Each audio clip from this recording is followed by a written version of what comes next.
नमस्कार प्रेक्षकांनो, मालिकेच्या आजच्या भागामध्ये आपल्याला पाहायला मिळणार आहे की प्रियाने आता पुढचा डाव टाकलेला आहे, तो म्हणजे ती रविराजांकडे आलेली आहे आणि रविराजांना सांगत आहे की बाबा, सायलीचं वागणं पूर्णपणे चुकीचं आहे. तिने माझ्या आणि अश्विनच्या रूममध्ये मोबाईल लावलेला होता, त्याच्यावर व्हिडिओ ऑन केलेला होता आणि तिची इथपर्यंत मजल गेलेली आहे की तिने आमच्या रूममध्ये व्हिडिओ शूटही करत आहे. एवढ्या खालच्या दर्जाला ती मुलगी पोहोचलेली आहे, कारण सायलीबद्दल प्रतिमा त्याचबरोबर रविराज यांच्या मनामध्ये पॉझिटिव्ह भावना असतात आणि त्याच प्रियाला इकडे दूर करायच्या असतात आणि त्यासाठी तिचं हे सगळं कांड चाललेलं असतं. तेव्हा मात्र हे सगळं ऐकल्यावर रविराजला धक्का बसतो. त्यानंतर आता सायलीसाठी एक नोटीस आलेली असते. सायली ती नोटीस घेते आणि त्याचवेळी प्रिया तिथं आलेली असते आणि म्हणत असते की ही नोटीस माझ्या बाबांनीच तुला पाठवलेली आहे. आता सायलीला रविराज यांनी नोटीस पाठवलेली आहे, कारण प्रियाच्या मोबाईलमध्ये सायलीने कॅमेरा ऑन केलेला होता आणि हे सगळं का केलेलं आहे यासाठी जाब विचारणारी ती नोटीस पाठवलेली असते. तेव्हा सायलीला प्रिया म्हणत असते की आता निवांत उत्तर दे. सायलीला मात्र धक्का बसलेला आहे. हे सगळं काय आहे हा प्रश्न सायलीला पडलेला आहे. त्यानंतर आपल्याला पाहायला मिळणार आहे की अर्जुन आणि सायली हे मूव्हीला जाऊन आलेले आहेत आणि अर्जुन सायलीला आणखी एक नोटीस मिळालेली आहे आणि ती नोटीस घेऊन विमल तिथं आलेली असते आणि विमल जेव्हा ती नोटीस घेऊन तिथं येते तेव्हा मात्र अर्जुन आणि सायली ती नोटीस पाहतात. सायली विचारते काय आहे हे सगळं. तेव्हा अर्जुन सांगू लागतो की ही जी नोटीस आहे ती दामिनीने पाठवलेली आहे. उद्या कोर्टामध्ये आपल्याला हजर राहावं लागणार आहे. आता हे सगळं काय घडलेलं आहे, नक्की अर्जुन कोणते पुरावे सादर करणार हे आपल्याला आजच्या या व्हिडिओमध्ये पाहायला मिळणार आहे. त्यासाठी हा व्हिडिओ शेवटपर्यंत पहा, कारण अर्जुन तर पूर्ण वाट लावणार आहे, ती म्हणजे दामिनीची. त्याच्या हाती असे जबरदस्त पुरावे मिळालेले आहेत. चॅनलवरती जर तुम्ही नवीन असाल तर चॅनलला नक्की सबस्क्राईब करा. त्याचबरोबर हा व्हिडिओ शेवटपर्यंत पहा. त्याचबरोबर व्हिडिओला लाईक करा. तुमचा लाईक हा आमच्यासाठी खूपच महत्त्वाचा आहे. इकडे प्रतिमा रविराजकडे आलेली असते. ती रविराज बरोबर बोलत असते. रविराजला विचारत असते की आज ना खरंच खूप बरं वाटलेलं आहे कितीतरी दिवसानंतर, कारण मला ना खूप भीती वाटत होती की नक्की काय होईल, नक्की गोष्टी कशा पद्धतीनं घडतील हा प्रश्न तिनं उभा केलेला असतो. आणि प्रतिमा रविराजला म्हणत असते की मला ना कळतच नव्हतं की नक्की काय करायचं आहे, कारण काहीही झालं तरीही आज तन्वीनं जे करायला हवं होतं ते सायलीनं केलेलं आहे. मला कधी वाटलंच नव्हतं की तुम्ही माफ कराल तिला, पण तुम्ही जे माफ केलेलं आहे ते बघून मी खरंच खुश झालेले आहे. हे सगळं सायलीमुळे शक्य झालेलं आहे. सायलीनं तुम्हाला दाखवून दिलं. तिने स्वतःच्या संसाराचाही विचार केला नाही, स्वतःचा संसार त्याग करायला निघाली. रविराज म्हणत असतात की काहीही झालं तरीही शेवटी मीही मुलीचा बापच आहे आणि तन्वी म्हणजे माझ्यासाठी एकुलती एक आहे. फक्त त्या गोष्टीची समज मिळणं मला गरजेचं होतं आणि ती मला मिळालेली आहे, असं रविराज बोलत असतो आणि तो म्हणत असतो. इकडे प्रतिमा म्हणत असते की तुम्हाला रविराज सांगू का एक गोष्ट, कारण मला ना नेहमी असं वाटतं. आणि इकडे प्रिया मात्र म्हणत असते की त्या सायलीला ना पुढे पुढे करायची जरा जास्तच हौस आहे रे. हे सगळं करायची काही गरज नव्हती. बाबांचा राग आहे ना मी एका क्षणात नाहीसा केला असता. बाबा कशात माहिती आहे ना मला, आणि ह्या सायलीने पुढे पुढे करून तिला मोठेपणा मिरवायची जी सवय आहे ना त्यामुळेच हे सगळं झालेलं आहे. तिने हा मोठेपणा मिरवत राहते आणि सगळ्यांच्या पुढं पुढं करत राहते. हे सगळं ती बोलत असते. तेव्हा प्रतिमा म्हणत असते काहीही झालं तरीही आज सायलीमुळं दोन कुटुंब एकत्र आलेली आहे, त्या सायलीमुळंच हे सगळं शक्य झालेलं आहे, असं प्रतिमा रविराजला सांगत असते. आणि प्रतिमा म्हणत असते की बघितलं ना, ही कीर्तन करण्याची आयडिया पण तिचीच होती, तिनेच मला सुचवलं होतं आणि त्यानंतर पुढं असं काहीतरी ती करेल असं मला स्वप्नातही वाटलं नव्हतं. पण आज मला पहिला अजून एकदा कळलेलं आहे, ते म्हणजे सायली जी आहे ना ती अगदी माझ्यासारखी आहे. म्हणजे मी जर सायलीच्या वयाची असते ना तर मी अगदी अशीच वागली असते.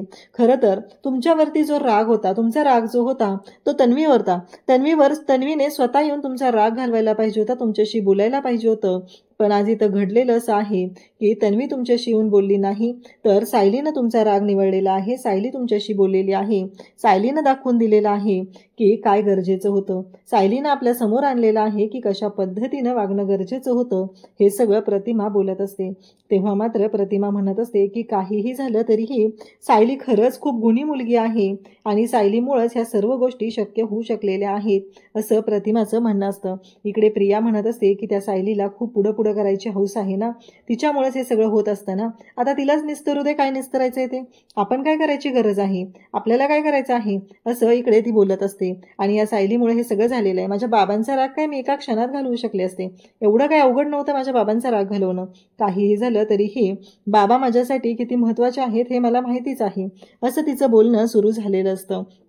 इकडे अश्विन म्हणत असतो नाहीतर काय, बघितलं ना पूर्णाजी आणि मामाने एक असं तिला ढकलून लावलेलं आहे, कारण त्यांना कळलेलं होतं की तिची लायकी काय आहे ती, आणि म्हणूनच तिला लायकी दाखवलेली आहे आणि तिचे उपकार आहेत ते लगेचच धुडकावून लावलेले आहेत. प्रिया म्हणत असते हो ना, तिने कितीही काही केलं तरी घरातल्यांना मात्र कळणार आहे की तिची काय लायकी आहे ते, आणि तेच बरोबर आहे. इकडे प्रतिमा म्हणत असते की मी सायलीसारखीच वागली असते. हे जेव्हा रविराजांना कळतं तेव्हा रविराज मात्र पाहतच राहतात. रविराजला धक्का बसलेला असतो, कारण कुठंतरी सायलीचं वागणं त्यांना प्रतिमासारखं, आपल्या छोट्या तन्वीसारखं वाटत असतं, आणि ही गोष्ट त्यांच्याही लक्षात आलेली असते. त्यांनाही कळत असतं की कुठंतरी आपण काहीतरी चुकतोय का, कारण निस्वार्थी किती असावं हे सायलीकडनं पाहायला मिळतं, आणि त्या उलट आहे ती म्हणजे प्रियाच्या अंगात इतकी मस्ती आहे, इतका माजुरेपणा आहे, हे मात्र या दोघांच्या नजरेतून कधीच चुकत नाही, कारण त्यांना दोघांनाही माहिती आहे की प्रिया कशा पद्धतीची मुलगी आहे. आपली मुलगी आहे म्हणून आपण प्रत्येक वेळेस तिला पाठीशी घालत असतो, या गोष्टीही त्यांच्या चांगल्याच लक्षात आलेल्या असतात, आणि त्याचबरोबर हे सगळं घडत असतं. त्यानंतर इकडे अश्विन मात्र प्रिया किती गुणी आहे, सायली किती वाईट आहे, ह्याचेच सगळे गोडवे गात बसलेला असतो. त्याला तेच वावडत असतं, कारण तो म्हणत असतो की बरं झालं, आता काही दिवस तरी तिला ना चांगलं तोंड बंद राहणार आहे, तिला कळणार आहे की काहीही झालं तरीही हे सगळं होऊ शकत नाही.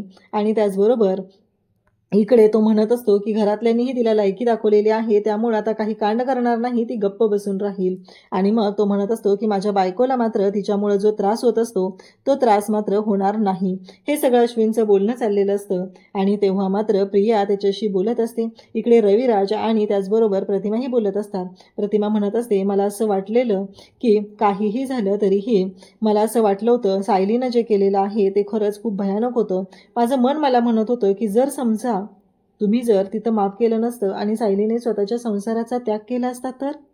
हे जेव्हा प्रतिमा बोलत असते तेव्हा रविराज म्हणतात काय झालं, अगं काही झालं तरी मी एवढा रागावणारा नाही, हे तुलाही माहिती आहे ना, असं रविराज सांगत असतात. त्यानंतर इकडे दुसऱ्या दिवशी पाहायला मिळतं की इकडे अर्जुन आणि सायली बोलत असतात. अर्जुनच्या हातामध्ये फाईल असते आणि विलास मर्डर केसबद्दल त्यांचं बोलणं चाललेलं असतं. अर्जुन म्हणत असतो की ती जी आहे ना तन्वी, म्हणजे मला सांगा की विलास आणि तन्वी यांचं नातं कसं होतं. तेव्हा सायली सांगत असते की तन्वी मात्र विलास काकांशी व्यवस्थित वागायची. तेव्हा अर्जुन तिला विचारत असतो परंतु मला आणखी काही गोष्टी हव्या आहेत, ती म्हणजे विलासला तन्वी घेऊन आलेली याबद्दल तुम्हाला कधी काही वाटलं होतं का, म्हणजे ते दोघं एकत्र आहेत किंवा आधीपासून एकमेकांना ओळखत आहेत. तेव्हा सायली सांगत असते की विलास काकांना तन्वीच घेऊन आलेली होती आश्रमात येताना, आणि तिनं स्वतःहूनच त्यांना आणलेलं होतं, या गोष्टी ती बोलत असतात. त्यानंतर आपल्याला पाहायला मिळतं सायली वारंवार ज्या गोष्टी सांगत असते अर्जुनला बोलत असते. अर्जुन म्हणत असतो की नक्की काय म्हणायचंय तुम्हाला, असं सायलीला विचारत असतो. तेव्हा सायली म्हणत असते की जेव्हा या सर्व गोष्टी घडत असतात तेव्हा मात्र इकडे विलास काका आणि त्या दोघांनी हे सगळं काहीतरी केलं असेल असं आम्हाला कधी स्वप्नातही वाटलं नव्हतं. तेव्हा अर्जुन म्हणत असतो आठवून सांगा बरं मला, ते कधी बाहेर एकत्र गेलेले का, म्हणजे तुम्हाला आठवतंय का बघा बरं. सायली आठवत असते आणि त्याच वेळी तिथं पोहोचलेला असतो तो म्हणजे चैतन्य म्हणत असतो किती बोर कपर आहात तुम्ही दोघं, मलाच खरं तर ना इतकं बोर होतंय ना तुमच्याकडे बघून.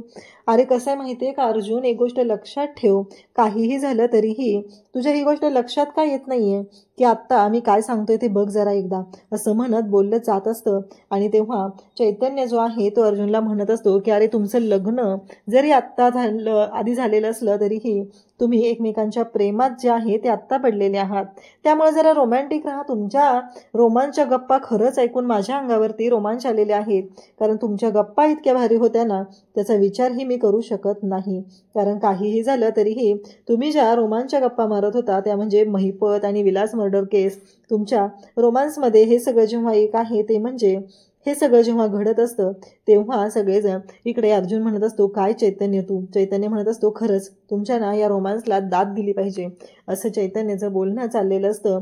आणि त्याचबरोबर इकडे आपल्याला पाहायला मिळतं की अर्जुन मात्र बोलत असतो आणि अर्जुन म्हणत असतो अरे चैतन्य काय चाललंय हे सगळं. चैतन्य म्हणत असतो की मला काय वाटतंय माहिती आहे का सायलीवणी आणि अर्जुन, तुम्ही दोघांनी ना, माझं असं म्हणणं आहे की कुठेतरी बाहेर फिरायला जा, आणि मला ना कळतच नाहीये की तुमच्या दोघांचं हे सगळं काय चाललेलं आहे, ही केस वगैरे हे सगळं मी बघून घेईल ना, मी करेल ना हे सगळ्या गोष्टी, तुम्ही नका विचार करू, हे सगळं बोलणं चाललेलं असतं. आणि चैतन्य मात्र त्या दोघांना समजावत असतो, त्यांना सांगत असतो की तुम्ही दोघं जण बिनधास्त व्हा आणि मस्त कुठेतरी फिरून या, हे सगळं चैतन्याचं बोलणं चाललेलं असतं. अर्जुन आणि सायली चैतन्याकडे पाहतच असतात, कारण चैतन्य म्हणत असतो की तुम्ही बोर कपल आहात, एकदम बोरिंग आहात. आणि मग तो म्हणतो की मी तुमच्यासाठी आता काहीतरी करणार आहे. आणि काहीतरी करणार आहे म्हणत चैतन्याने आता एक गोष्ट केलेली आहे, आणि ती म्हणजे चैतन्याने आता दिलेले आहेत ते म्हणजे मूवीचे तिकीट. अर्जुनला म्हणतो तुला काही जमणार नाहीये, पण मी मात्र हे सगळं केलेलं आहे. आणि हे जे मूवीचे तिकीट्स आहेत मी फक्त आणि फक्त तुझ्यासाठी आणलेले आहेत, हे सगळं सांगितलेलं असतं. आणि जेव्हा या सर्व गोष्टी घडत असतात तेव्हा मात्र इकडे चैतन्याने स्पष्टपणे ह्या गोष्टी क्लिअर केलेल्या असतात की काहीही झालं तरीही आत्ता महत्त्वाची गोष्ट आहे आणि ती तुला करावीच लागेल. आणि त्याचबरोबर इकडे पाहायला मिळतं की हे सगळं जेव्हा घडत असतं तेव्हा मात्र इकडे चैतन्य त्याचबरोबर हे सगळेजण बोलत असतात. आणि अर्जुन म्हणत असतो की हे जे काय चाललंय ना तुझं चैतन्य, तेव्हा चैतन्य म्हणतो हे जे थिएटर आहे ना ते आपल्या घराच्या जवळ आहे, तुम्ही दोघंजण मस्त मूव्हीला जा आणि ह्या ह्याच्यासाठी जे काही लागणार आहे ते सगळं मी बघून घेईल आणि त्याची काळजी मात्र तुम्ही करू नका, हे सगळं बोलणं सुरू झालेलं असतं. आणि तेव्हा मात्र इकडे पाहायला मिळतं की चैतन्य या सर्व गोष्टी सांगत असतो आणि मूवीचे तिकीट्स जे आहेत ते तिकीट्सही पाठवून देतो आणि सांगतो की तुम्ही लवकरात लवकर जा. हे सगळं जेव्हा घडत आहे आणि तेव्हा मात्र इकडे सगळं झालेलं असतं, चैतन्याने सांगितलेलं असतं आणि चैतन्य म्हणत असतो की चल आता अर्जुन, कसं आहे माहिती आहे का, हे सगळं जे तुझं होणार आहे ना ते नंतर होणार आहे. आता महत्त्वाची गोष्ट आहे ती म्हणजे तू जे काय बोललेलं आहे त्याहीपेक्षा आता आपल्याला आपली केस इम्पॉर्टंट आहे, कारण मूवी जी आहे ती संध्याकाळची आहे आणि आता आपल्याला केससाठी बाहेर पडणं गरजेचं आहे. असं म्हणत अर्जुन म्हणत असतो की चला आता आपल्याला ऑफिसला गेलं पाहिजे. असं म्हणत तो ऑफिसला घेऊन अर्जुनला निघत असतो. तेव्हा अर्जुन इकडे म्हणत असतो की काहीही झालं तरीही महत्त्वाची गोष्ट ही आहे ती म्हणजे की आता नाश्ता करायचा आहे, असं सायली सांगत असते. आणि सायली अर्जुनला म्हणते की चला आता आपल्याला ब्रेकफास्ट करण्यासाठी गेलं पाहिजे. हे सगळं चाललेलं असतं आणि अर्जुन आणि चैतन्य यांच्यामध्ये बोलणं सुरू आहे. सायलीने स्पष्ट सांगितलेलं आहे अर्जुन आणि चैतन्य हे दोघंही आता इथे आलेले असतात आणि त्यांच्या दोघांमध्ये हे सगळं बोलणं सुरू झालेलं असतं. त्यानंतर आपल्याला पाहायला मिळतं की जेव्हा या सर्व गोष्टी घडत असतात तेव्हा मात्र इकडे अर्जुनच्या समोर चैतन्याने अक्षरशः हात जोडलेले असतात आणि सांगितलेलं असतं की काहीही असलं तरीही महत्त्वाच्या गोष्टी ह्या आहेत त्या आपल्याला डिस्कस करणं गरजेचंच आहे. आणि त्याचबरोबर त्यांच्या दोघांचं बोलणं सुरू आहे. सायलीने त्यांना सांगितलेलं आहे की चला लवकर, नाश्ता तयार आहे आणि आपल्याला नाश्ता करण्यासाठी गेलं पाहिजे. आणि आता अर्जुन सायली रोमॅन्टिक झालेले असतात. दोघंही आता खाली येतात आणि तेव्हा सायली तिथं आलेली असते आणि प्रिया मात्र कल्पनाला आणि त्याचबरोबर अश्विनला नाश्ता वाढत असते. म्हणजे आपण स्वतः किती मोठे आहोत हे दाखवण्याचं तिची जे कांड असतं, नेहमीप्रमाणे तिचं जे बोलणं चाललेलं असतं त्या गोष्टी तिथं सुरू झालेल्या असतात. आणि तेव्हा मात्र इकडे पाहायला मिळतं की हे सगळं जेव्हा घडत असतं तेव्हा इकडे अर्जुन आणि चैतन्य तिथं आलेले असतात. अर्जुन म्हणत असतो की बायको, तू जो नाश्ता बनवलेला आहे ना तोच नाश्ता मला दे. कसं आहे माहिती आहे का, मला फूड पॉयझनिंग व्हायला नको आहे ना, काही झालं आणि मला फूड पॉयझनिंग झालं तर मग त्यापेक्षा ना मला तू बनवलेला जो नाश्ता आहे ना तोच नाश्ता हवा आहे. तेव्हा मात्र अश्विन म्हणत असतो की हे सगळं काय चाललंय. तेव्हा सायली म्हणते की अहो काळजी करू नका, सगळा नाश्ता जो आहे ना तो मीच बनवलेला आहे, त्यामुळं काळजी करायची काहीही गरज नाही, असं इकडे सायली अर्जुनला सांगत असते. कारण सायलीचं असं म्हणणं आहे की तुम्ही अजिबातच रिॲक्ट होऊ नका आणि काहीही झालं तरीही हा नाश्ता मीच बनवलेला आहे, असं सायलीने ठणकावून सांगितलेलं असतं.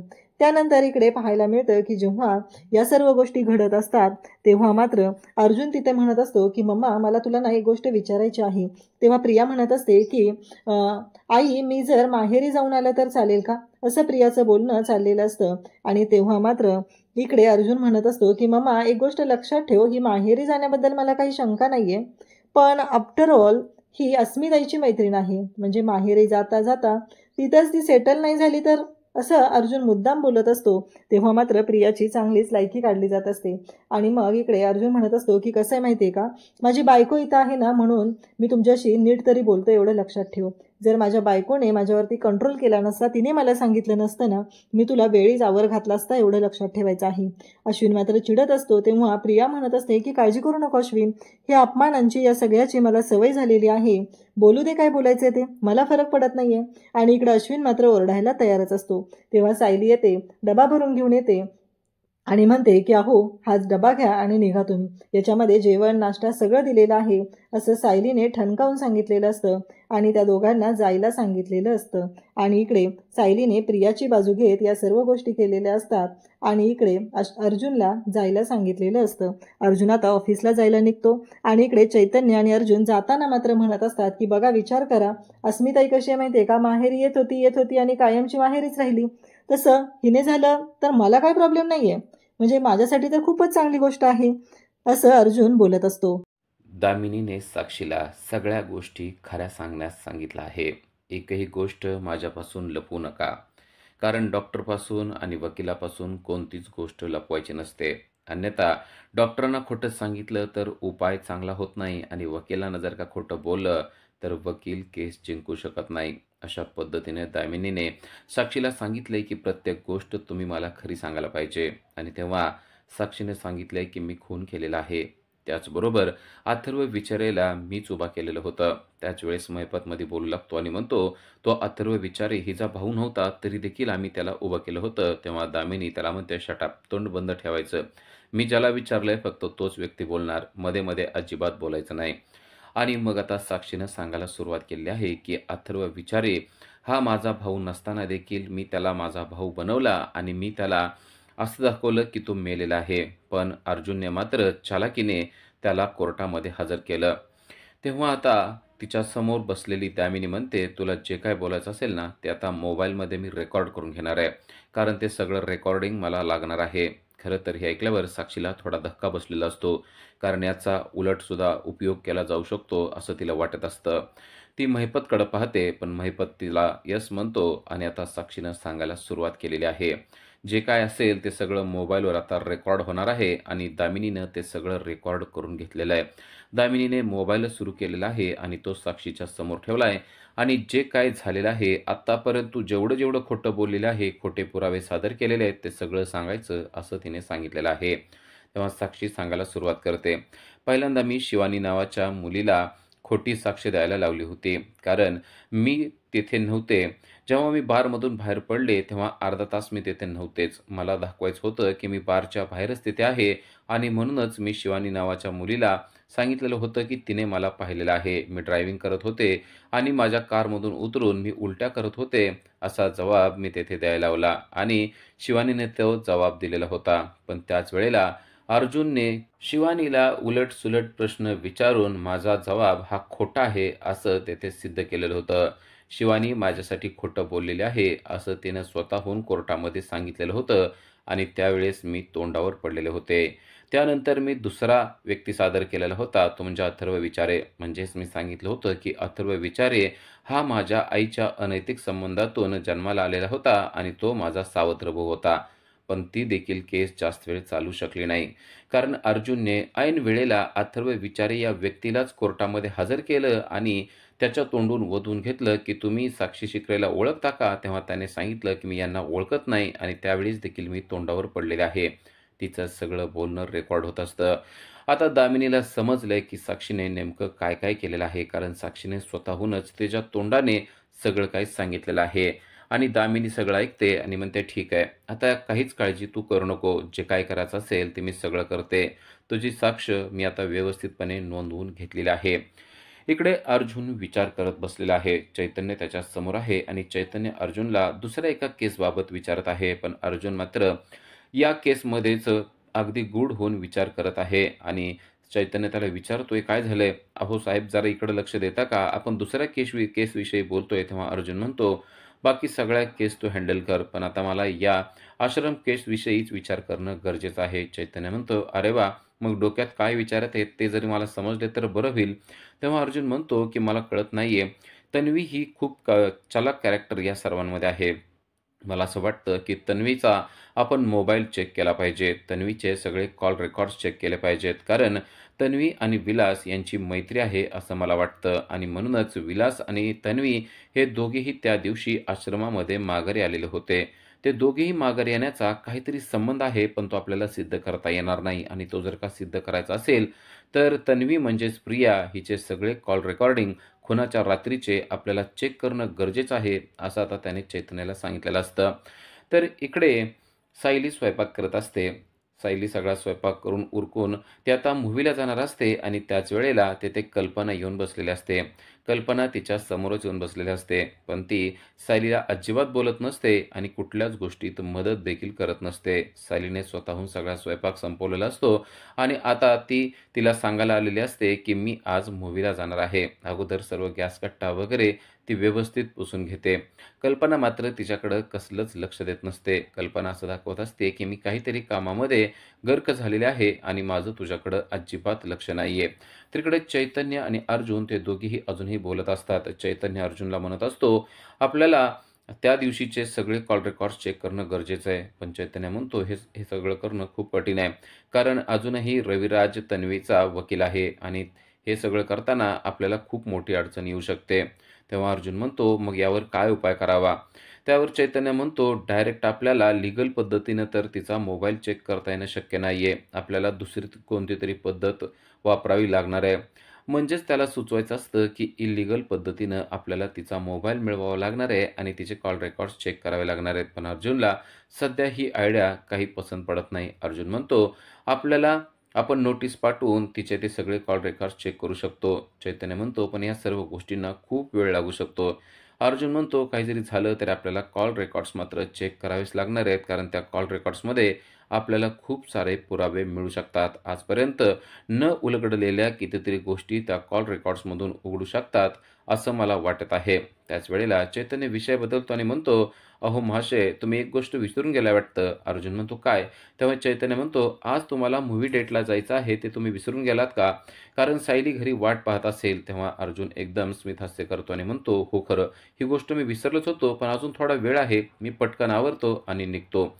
तर इकडे सायलीनं सर्व स्वयंपाक पूर्ण केलेला असतो आणि ती कल्पनाला सांगायला आलेली असते, की मी आज मूव्हीला जाणार आहे आणि ती तिला सांगते, की अर्जुन आणि मी आज मूव्हीला जाणार आहे. तेव्हा कल्पना म्हणते, ही गोष्ट मात्र बरं सांगितलीस.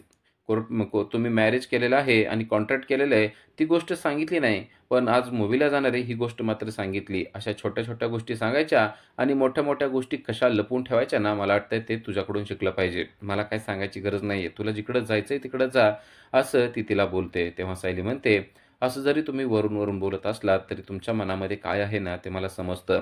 तुम्ही इतका वेळ इथे येऊन बसलात, तुम्हाला काळजी वाटते म्हणूनच. आणि आम्ही जर का आलो नाहीत, तर तुम्ही घरी काळजी करणार. जरी वरून तुम्ही प्रेम नाही असं दाखवत असलात, तरी तुमच्या मनामध्ये आमच्या दोघांविषयी किती प्रेम आहे ना, ती गोष्ट मला सांगायची काहीच गरज नाहीये. तरी देखील मी तुम्हाला सांगते, की आम्हाला थोडासा उशीर होऊ शकतो. तुम्ही जेवण करा आणि आराम करा. आमची काळजी अजिबात करू नका. कल्पना मात्र तिच्याकडे पाहत देखील नसते. कल्पना तिला काहीच बोलत नसते आणि जे काय बोलत असते, ते सगळं टोचूनच बोलत असते. पण सायली मात्र तिला असा दिलासा देऊन सांगत असते, की तुम्ही आमच्यावर प्रेम करताय, ही गोष्ट तुमच्या चेहऱ्यावर जरी दिसत नसली, तर तुमच्या मनामध्ये आहे आणि ते सांगण्याची मला काहीच गरज नाहीये. एवढं बोलून सायली तिच्या समोरून निघून गेलेली असते. तर इकडे प्रिया, रविराज, नागराज आणि प्रतिमा यांच्याजवळ बसलेले आहे. प्रतिमा प्रियाला म्हणते, की बरं झालं आज सायलीने हे सगळं केलं. जर काही सगळं झालं नसतं, तर तुला इकडं घरी यायलाच मिळालं नसतं. तेव्हा प्रियाला मात्र राग येतो आणि प्रिया म्हणते, हां, हे जरी असलं तरी मी कधी ना कधीतरी बाबांना मनवलंच असतं. प्रतिमाला मात्र माहिती आहे, की ही काहीच करू शकणार नाहीये. तरी देखील ही फक्त याच गोष्टीमुळे बोलते, की सायलीचं क्रेडिट वाढू नये म्हणून आणि ती सायलीला कसलंच क्रेडिट देत नसते, हे देखील प्रतिमाच्या लक्षात आलेलं असतं. तरी देखील प्रतिमा तिला सांगते, की सायलीनं आपल्यासाठी खूप काही केलेलं आहे, पण प्रियाला मात्र ती ऐकून घेण्याची अजिबात तयारी नसते. सायली आणि अर्जुन ठरल्याप्रमाणे मूव्ही डेटला आलेले आहेत आणि अर्जुन सायलीला म्हणतोय, "तू पाहतेस का?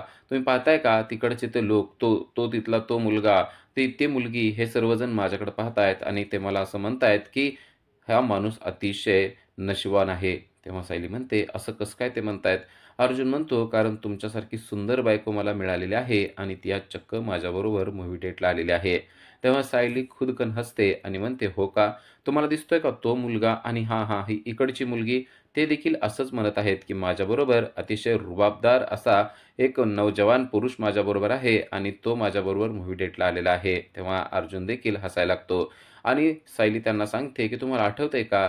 याच थिएटरमध्ये आपण पहिल्यांदा भेटलेलो होतो आणि आपण याच थिएटरमध्ये मूव्ही डेट केलेली होती. पण तेव्हा तुम्ही माझ्याबरोबर नव्हता. आमच्या आश्रमातील सर्व मुलं माझ्याबरोबर होती. तेव्हा अर्जुनला आठवतं, की त्याच्या पायावर तिथल्याच एका मुलाने चटणी सांडलेली असते. अर्जुन म्हणतो, "हो तर, मला सगळं काय आठवतंय.